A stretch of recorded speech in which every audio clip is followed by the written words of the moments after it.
All right, guys. So we've gone over treble clef note naming. Remember the spaces, face, the lines. Every good boy does fine. Um, and the exercise we did was within the lines, right? Or within the staff. So you didn't have anything that went above the top line F or anything that went below the bottom line E. So we're going to expand that up to 2 ledger lines above and 2 ledger lines below. So we're going to do some of the. All right, perfect. So all of a sudden you see this and you might be like, I don't know how to figure that out. So we're going to go over how to figure that out. The best method that I can come up with is you've got your top line F. Okay, so you remember what that one is. So I'm going to point to that F right here with my pointer, and I have F, and then I'm just going to count forward. So I could even use this down here. I can say F and then the space above F, right? So this space, okay, is G. I go to the right because I'm going up. Then the line above that, A, okay, so that's that line. Then I go to the space above that, which is B, okay, so this space. And then I go to the line above that, which I'm pointing at C now, okay, so that's this line right here. And when I say it's on the line, I don't mean it's sitting on top of the line. I mean the line goes through the note. So you'll see you've got the circle here, the whole note, and the line goes through it.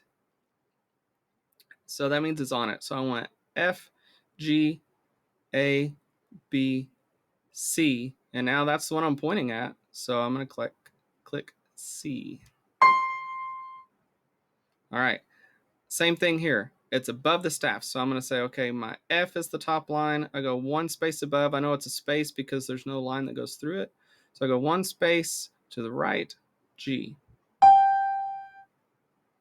Okay, we have F. Let's see if I can get some perfect that goes below. By the way, I did not plan that out. It's very random on here. I'm just getting lucky that it's showing me examples I need you to see. All right, so now we're going down. Okay, it works the same as we did going above the staff, except we're going to go backwards. So I see my bottom line here. I know that it's an E. So I'm just going to work my way to the left now. Of course, when you get here, you got to go back over here. Okay, so I'm going to say E is the bottom line. Okay, I go to the space below that. So I go one to the left, D. Go to the line, C. Go to the space below that, B. And then the line below that, A.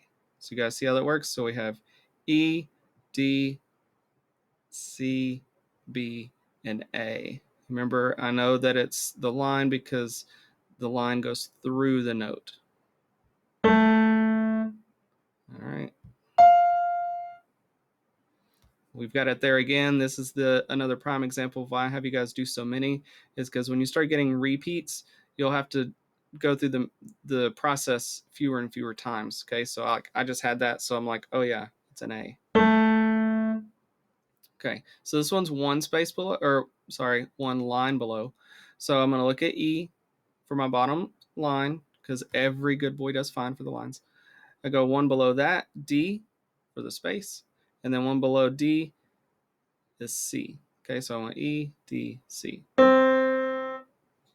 Same thing up here. I have F top line, G, A. So F, G, A. So I hope this makes sense. The same thing will apply on bass clef, and I'll even show you a couple of those because you're going to get an exercise that does treble clef. And then I'll give you another exercise that does the same thing with bass clef, where we're just expanding two above, two below.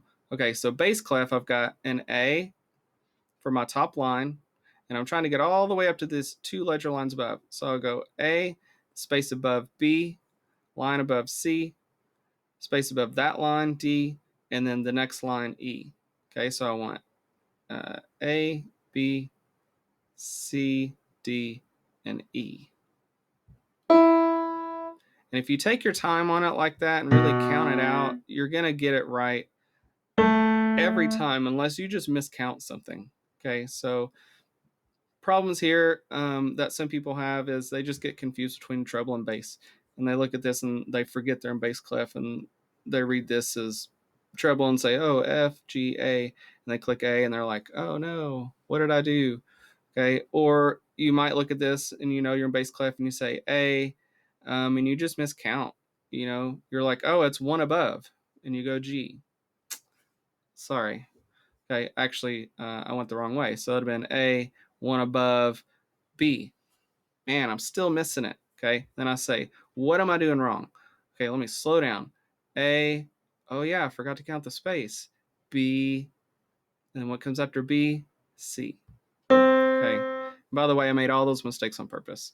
I really did, because I wanted to show you guys some of the things whenever I go around when we're in person and things are normal and people are doing these and they're struggling. These are some of the problems that I typically see. Try to get one below. Oh, perfect. It's like I'm asking for it. All right, so we've got our line below, okay, or our bottom line, which is G. Trying to get all the way down there. So I go G, I go one space below, F, E, D, and C. Okay, because I went 4 notes down. Okay, so that's a note, the space, that's a note, the line, that's a note, the space, and then that line is another note. So I go G, and then F, E, D, C. Boom. And it's there every time. All right, so take your time with it.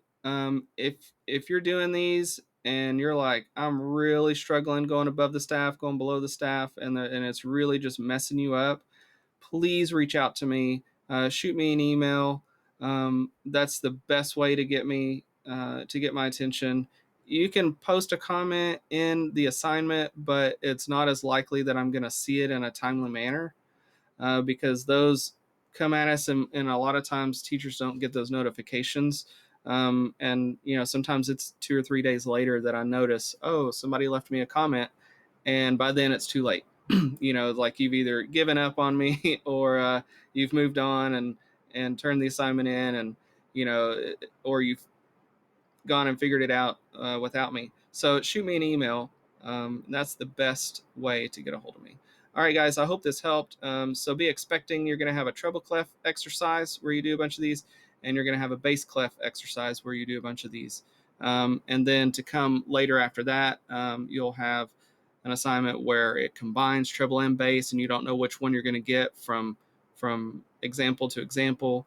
And then we're going to start adding these top rows with the sharps and the bottom rows with the flats. And so this compounding knowledge, so things are going to get added, more and more to it so that you can become more proficient at answering these. All right, guys, thank you and good luck.